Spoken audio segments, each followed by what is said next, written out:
Carve a few Chinese lattice windows to frame the harmony between heaven and humankind. Build a long corridor of the East to reach the innermost depths of history and culture. It is a meandering melody of Suzhou music, sung with grace and elegance. It is some simple sketches of mountains and forests, not wanting in detail and delicacy. Pick 1,000 pieces of lakeside rock in all shapes and contours. Take a share of the Suzhou waters with all the mist and haze. Paint a dozen scrolls of floral light and watery shadow. Write a few chapters about the fading years and distant times.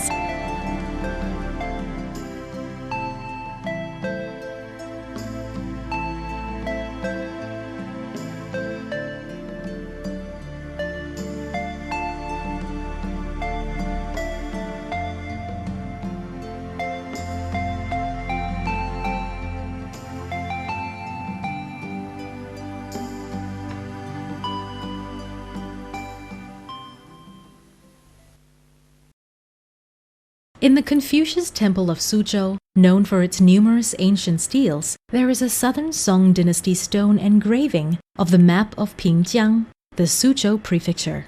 On this highly detailed map, we can see the cityscape of the time as characterized by these poetic lines. Scanty is the space around the ancient palaces, numerous the canals and bridges. This cityscape has not changed very much, even to this day.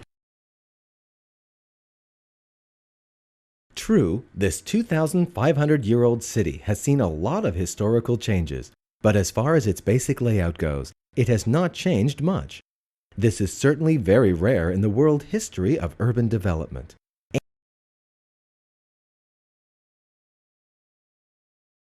Here is another view of the ancient city of Suzhou.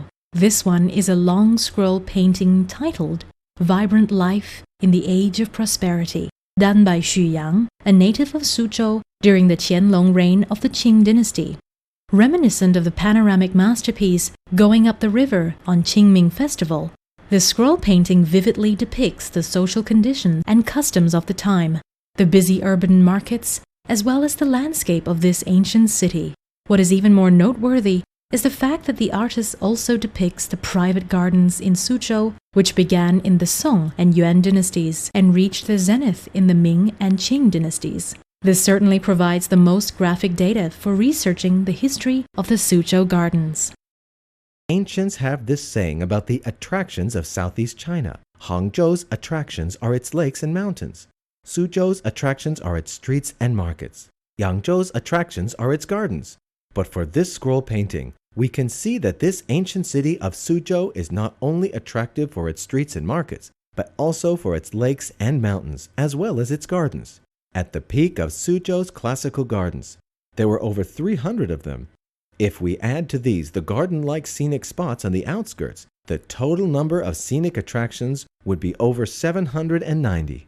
The structure of the Suzhou Classical Gardens, which integrates garden with residence, is indeed an innovation for a densely populated city searching for nature and a better environment.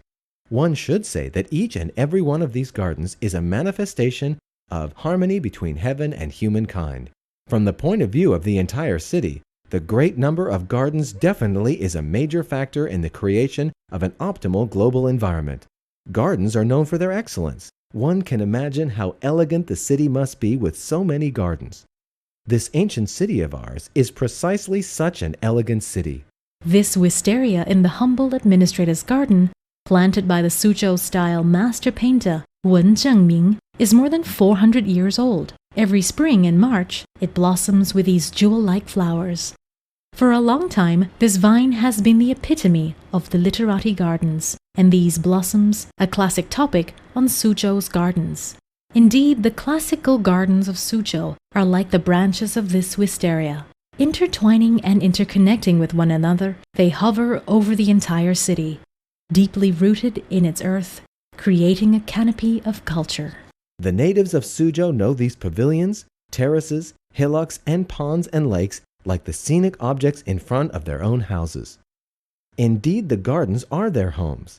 Leaning on the railings, they enjoy a few minutes of an angler's leisure. Sitting under the shade, they take their time savoring the fragrance of the tender spring tea.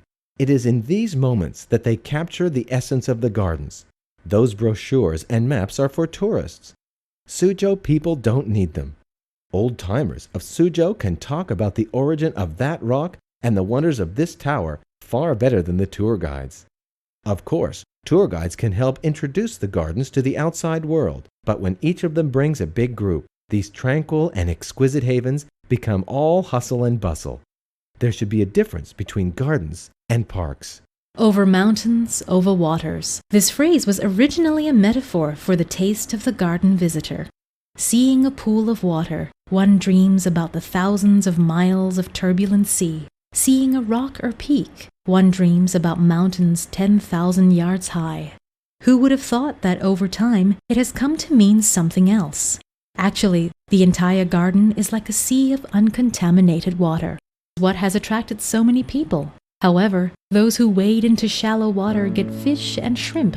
Those who wade into deep water get the dragon. Those who get the dragon are the scholars and the specialists who have delved deep in their study of gardens. The past few decades have seen the emergence of many such scholars and specialists. Among them, Liu Dunzhen, Tong Juan, Yang Hongxun, and Chen Congzhou are the most outstanding.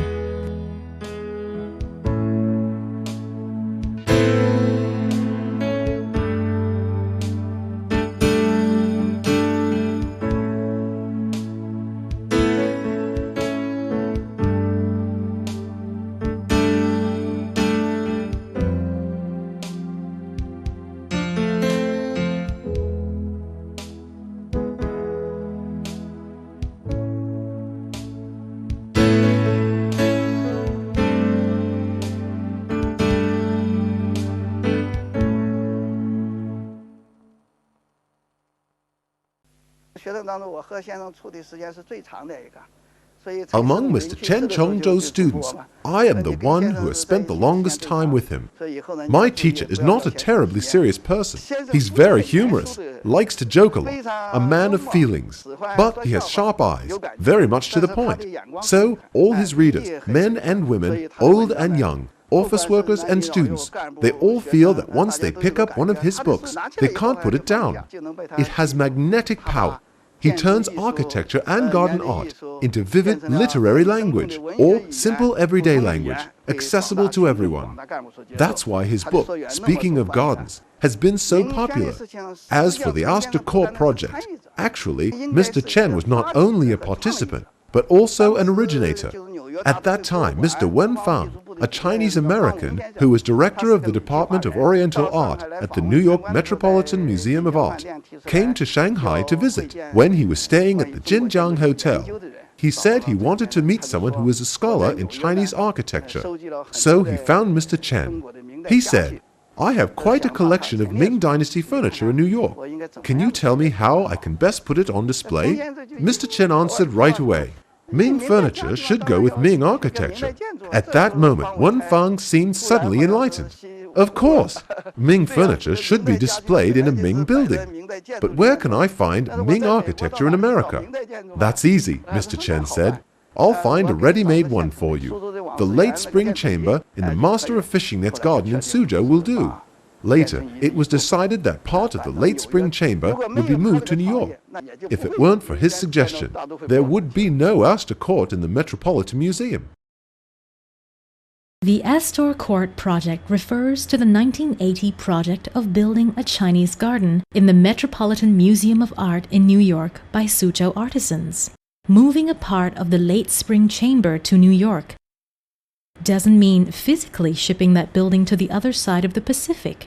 It means making an imitation Suzhou garden based on the model of the late spring chamber. The Master of Fishing Net's garden is a typical Suzhou garden with exquisite artistry. Its scholar studio and courtyard, the late spring chamber, is the pearl in the crown.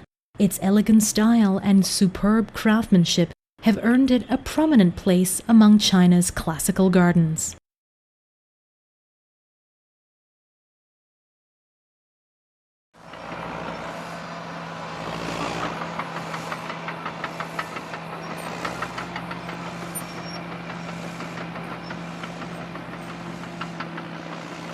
The construction of the Astor Court by the Xiangshan school artisans of Wu County, Suzhou, caused a great sensation overseas and set the precedent for taking Suzhou garden objects to the outside world. In 1986, the Dr. Sun Yat-sen Garden was built in Vancouver, Canada. In 1992, Yun Shuyuan was built in Singapore. In 1998, the Garden for Dwelling on Poetic Pleasure was built in New York. At the turn of the new millennium, the Garden of Awakening Orchids was built in Portland, Oregon. One might call these sequel to the Astor Court. One might also mention that not only did the builders of all these gardens come from Xiangshan, Suzhou, whose artisans specialize in building and maintenance of Suzhou gardens, but all the building materials came from the rich soil of the Suzhou area. It was only to be expected that the culture of Suzhou and the wonders of the lower Yangtze Valley invited much admiration and many compliments abroad. But the natives of Suzhou still say, if you foreigners really want to see gardens, you have to come to Suzhou.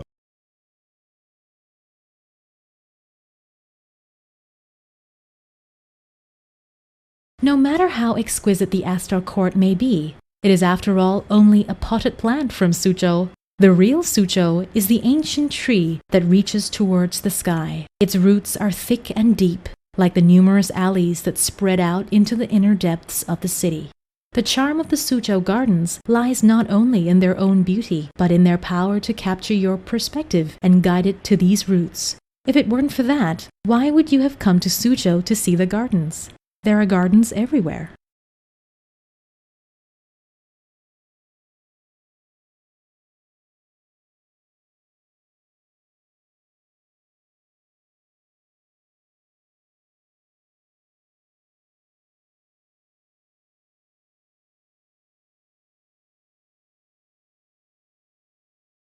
As the capital of the Kingdom of Wu, Suzhou used to be the center of King Fucha's hegemony. The word hegemony immediately suggests hard metal power and conquest. But this hegemon happened to be infatuated with a woman washing silk in a stream.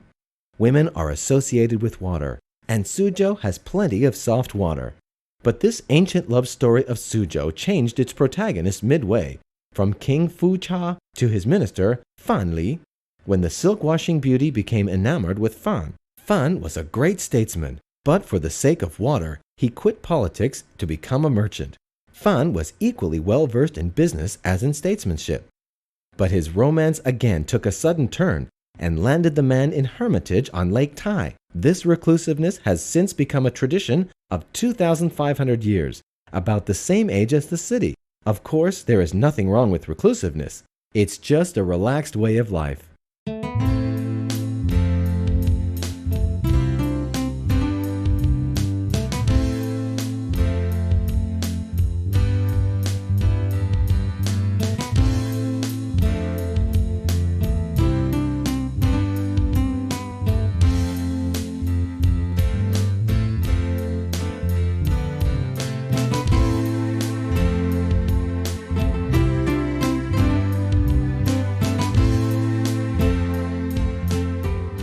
Perhaps because this relaxed ambience has melted into the water and soil of Suzhou, the language of Suzhou sounds like water, which is why people call it the soft dialect of Suzhou. But softness is only a form of expression. At the core is the solidness informed by history. As in poetry, a gentle and delicate style based on boldness and freedom may have a more lasting effect than straight boldness and abandon. Such is the lifestyle of the people of Suzhou, blessed as they are by both heaven and earth. So the residents of Suzhou live a life of ease and content, with fresh vegetables in their baskets, tender tea leaves in their cups, lively pets in their cages, and quiet and modest flowers in their courtyards.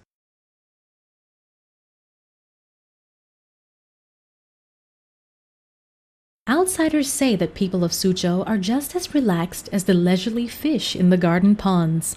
They seem sincerely envious.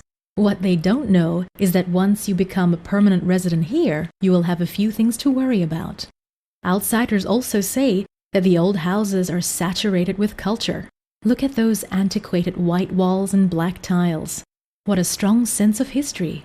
But those culturally charged old houses are hot in summer and cold in winter and have no modern plumbing. The alleys are oppressively narrow.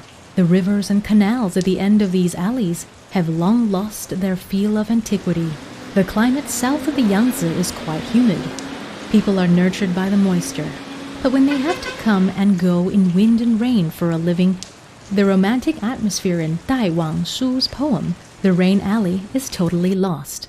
There are times when the roof is leaking and you have to use basins to collect the water. When the gable gets soaked with rain, you have to wait till it clears up to do anything. How can an old city like this do without renovation? But renovation of the ancient city of Suzhou is easier said than done. Its relationship with the preservation of the gardens alone is a hard nut to crack, but one that must be cracked. What the people of Suzhou are faced with is like an extremely challenging subject matter in literary creation. Challenging as it may be, if handled well, the work will be all the more valuable. Luckily, we in Suzhou have a long history of literature and are rich with literary talents. We may not have produced The Romance of Three Kingdoms or Rebels on the Marsh, but fiction writer Feng Menglong was a native of Suzhou. The stories in his Sanyan series are not long, but put together they make 3 volumes to be kept next to your pillow.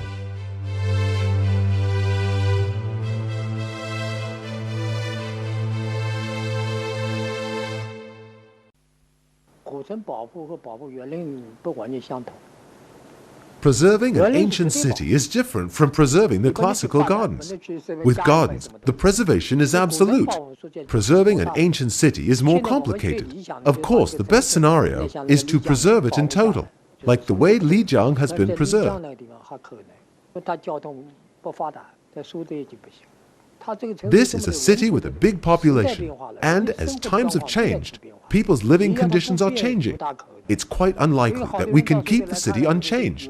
Many people who come to visit Suzhou complain about that afterwards. I say to them, don't complain, you are here as tourists. After you've had a good time, you go home, back to your nice modern house. But I live here. Have you thought about that?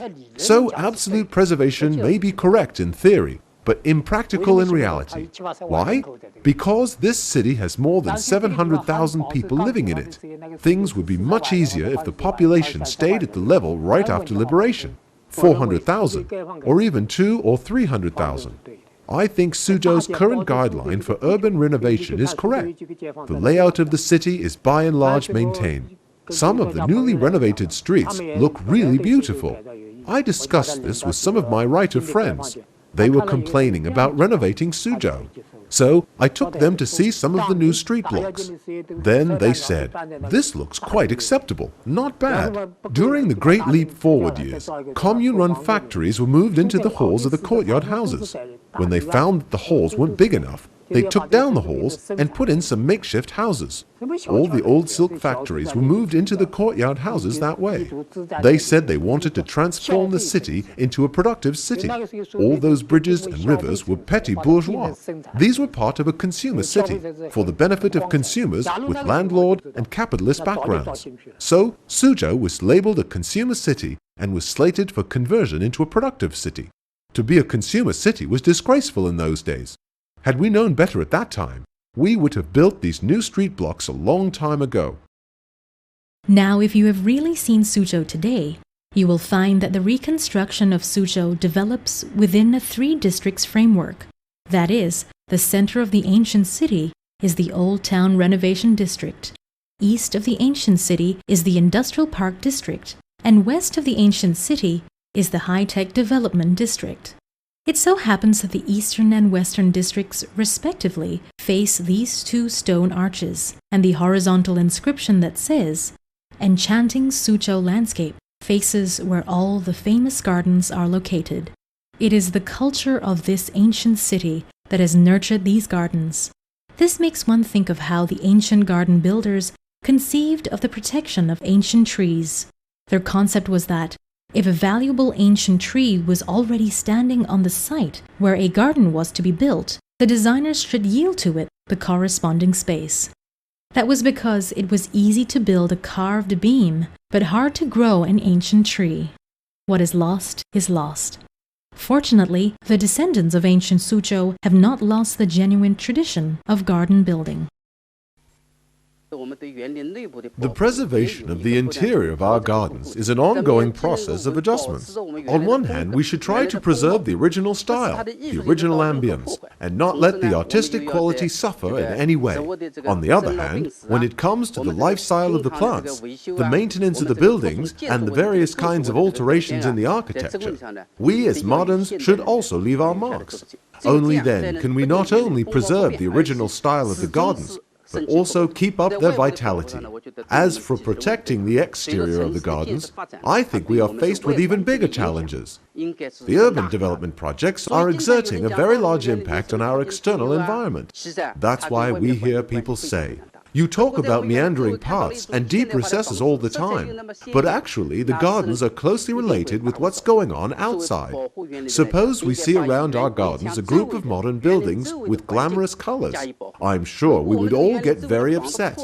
So, as we protect the gardens, we should also protect the environment outside their walls. If the buildings around the gardens are all decrepit and run down, that too would look strange. How would you reconcile the beauty of the garden inside with the shabbiness of its surroundings?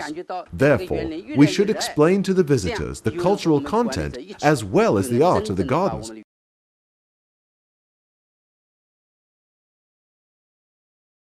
On December 4th, 1997, the classical gardens of Suzhou, which had enjoyed enduring fame, were designated as World Cultural Heritages. That was truly good news. It not only gave new meaning to the protection of our gardens, but also made the gardens even more famous. But like everything else in this world, there is always the other side of the coin. A good thing always brings new problems. As private gardens from ancient times, the Suzhou gardens are the hybrids of material wealth on the one hand and literature and art on the other. At the same time, they have the characteristics of exclusiveness, secludedness, and quiescence. The ambience of the gardens lies in its tranquil environment, in the aesthetic experience of the individual. It can never be captured by group tourism that is akin to mass entertainment or carnivalesque merrymaking. On the other hand, when people hear how wonderful the gardens are, who doesn't want to come for a visit? Actually, the increasing number of visitors is not the only cause for all the noisy partying in the gardens. Look at these red lanterns raised high, and you will see that they are not hung as they should be. For even in those days when the owner of the garden was celebrating, on the wedding night when candles are lit in the nuptial chamber, and when news of success arrives for the imperial examination candidate, the lanterns were not hung in this way. The dissemination of culture requires great care. Any negligence can lead to distortions. Take the name of the Hanshan Temple. It is said that the name originates from two ancient monks, Hanshan and Shide, but it has sometimes been translated literally as cold mountain. Gardens need protection. Ancient cities need protection. But the protection of culture requires even more persistent efforts. Only through truthful protection can the unique values of a culture be preserved.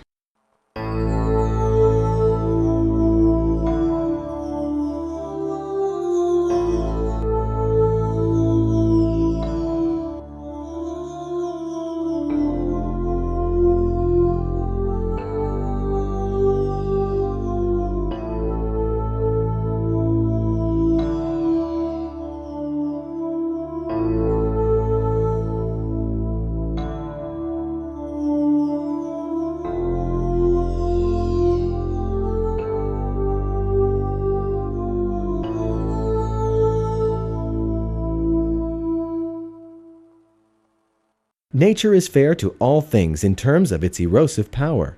Whether or not an ancient site is well preserved or left to rot depends mainly on human effort. Those of us from Suzhou know only too well what is meant by truthful protection. Perhaps that is why we are putting so much of our efforts into caring for our hometown. Indeed, leaving alone the Suzhou gardens for the moment, even this landmark of our ancient city would not have withstood the storms.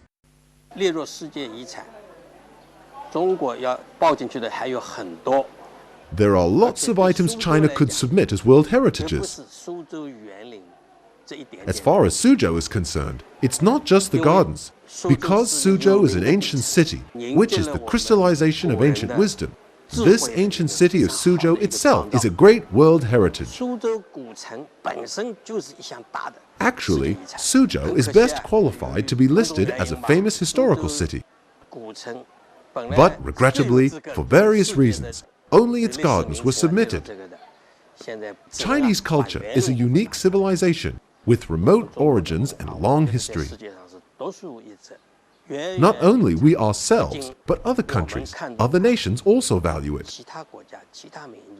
In this new era, it is becoming increasingly important that we have a culture of quality with its unique features. As an integral part of the rich culture of our country, it is especially important that we protect our urban culture.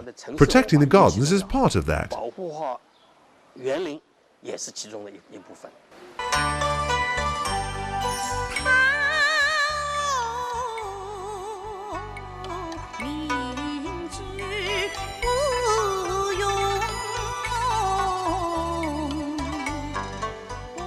The Suzhou people also travel.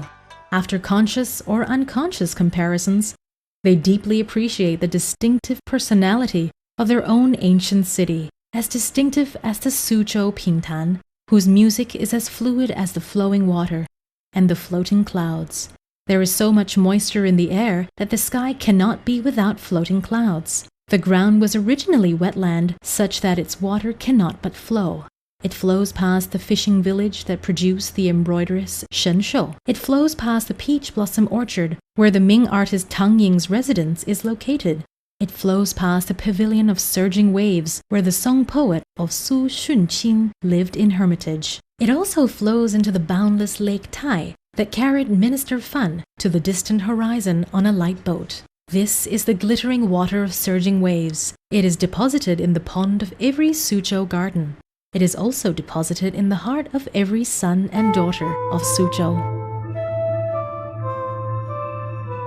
In his interview, Mr. Lu Wenfu has this vivid comment to make. Suzhou is a city with closed doors. The outside looks quite shabby, but if you push open a door, lo and behold, the inside turns out to be a huge garden.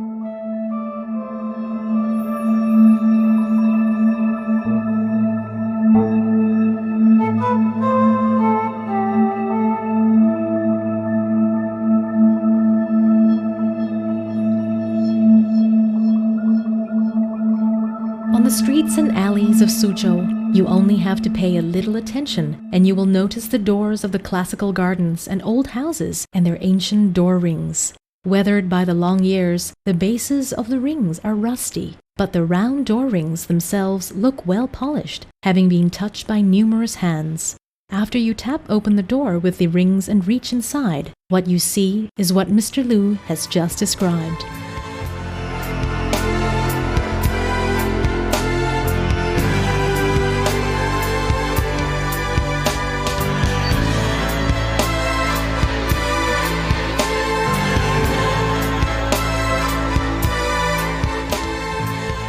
Only when you have learned to appreciate the natural environment and social customs of Suzhou, only when you have learned to appreciate its lakes and mountains, especially its spatially modest but abundantly cultured gardens, can you tap open the door to this ancient city.